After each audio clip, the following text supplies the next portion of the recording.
welcome to this week's issue of PlayPrint21, the weekly news bulletin brought to you by print21.com.au. My name is Wayne Robinson. This week's news is led from the west coast of Australia, Picton Press.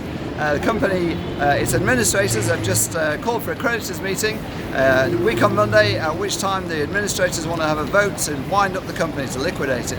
This is Picton's own administrators, the people that created the controversial DOCA last year, that saw the Picton Press able to continue trading and palm off its major debts into 1 or 2 cent in the dollar debt, which of course enraged the ATO, which has been pursuing it through the courts ever since. Enraged all the other printers in Perth, who thinking, well, we're paying 100 cents in the dollar in our tax bill, and our paper bills, Picton's paying 1 or 2 cents in the dollar. And has kept the company going for all that time. Now the 22nd of July, 9:30 at Core Cordis office in Perth. It could be curtains for Picton. Core Cordis is making various claims and accusations about the directors of unauthorised this, that and the other. Directors are hitting back saying Core Cordis has had its own shortcomings in the whole process. It's all turning a bit messy, as you'd expect in this kind of situation. But it could be a tricky situation for Picton now, week on Monday.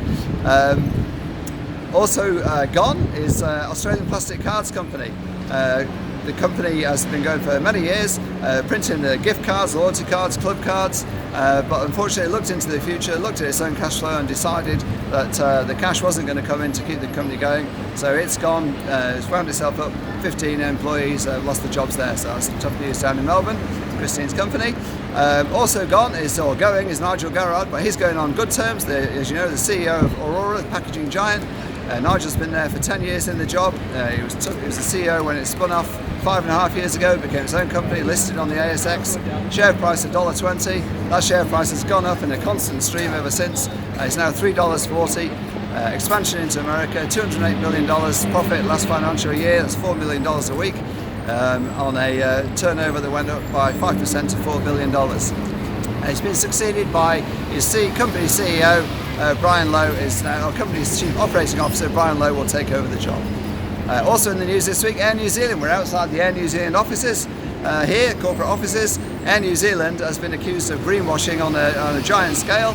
It has banned newspapers from its lounges around the world. Newspapers that are made from recycled paper, the Stuff newspapers in particular, from the Fairfax brand from New Zealand. This is Air New Zealand, which dumps millions of tons of CO2 in the year as a basic part of its business model, flying people around the world, is now claiming that it's been sustainable by banning recycled newspapers. If you took a plane from, say, Sydney to Dublin, you would dump 3.5 million tons of CO2 into the atmosphere. So you can see why the industry is up in arms about Air New Zealand. Finally this week, congratulations to all the Piker winners in Melbourne. You can read all about those winners on the print21.com.au website, as you get all the news in depth that you won't find anywhere else this week. That's it for this week. My name is Wayne Robinson, signing off.